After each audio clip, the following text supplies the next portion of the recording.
Άλβαρεζ, nuclear power globally. The U.S. says it's moving forward, but Germany, Angela Merkel has been forced to turn back on that, and they say they're not going to move forward with nuclear power plants. Same with Switzerland. Saudi Arabia says they're going to build 30 new nuclear power plants? Well, as I said, plans and statements and announcements oftentimes are different from what actually happens.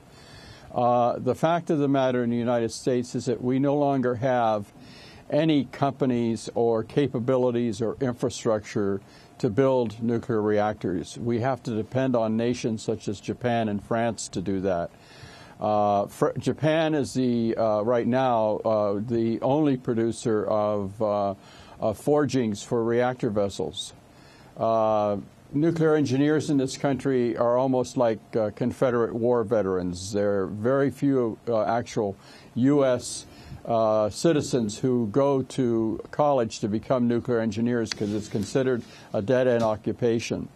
So we don't really have the infrastructure, the skilled knowledge base that we need to have any significant expansion of nuclear power is not there.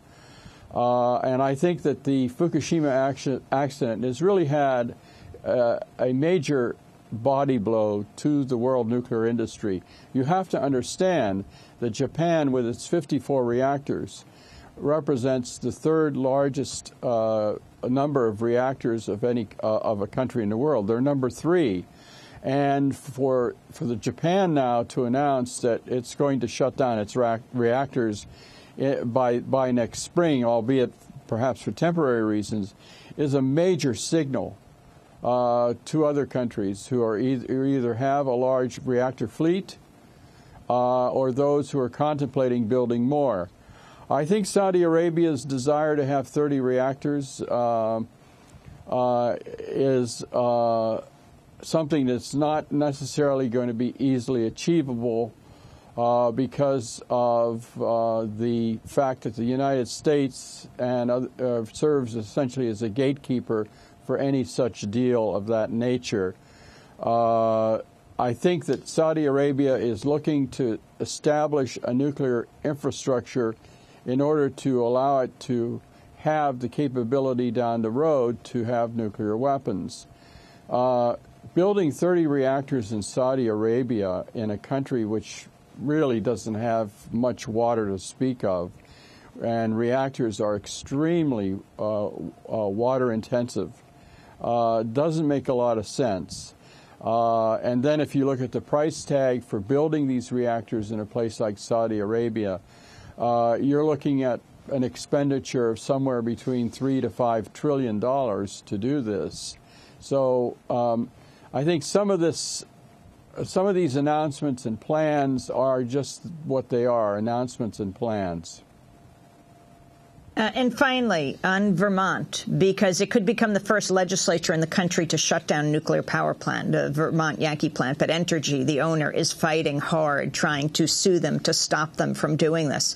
The comparison of Vermont Yankee to the Fukushima plant.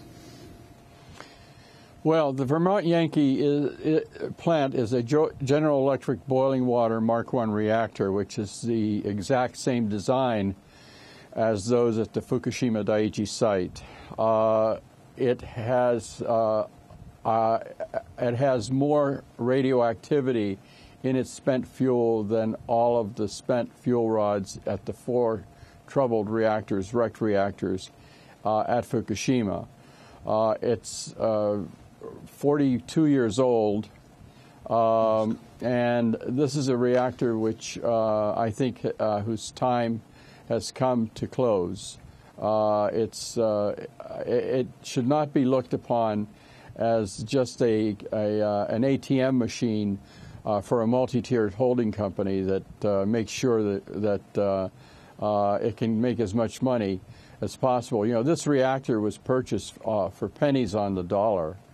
And companies like Entergy, who operate in these deregulated environments, are loath to do things that would require significant safety upgrades. For example, if the state required them to build cooling towers and comply with the Clean Air Act and to really build new, modern ones, I think the capital expenses alone would drive energy to shut down that reactor. So I think that the battle lines are drawn there, and I think that we're going to see an increasing battle between states who appear to be on a collision course with the federal government over the future of nuclear power.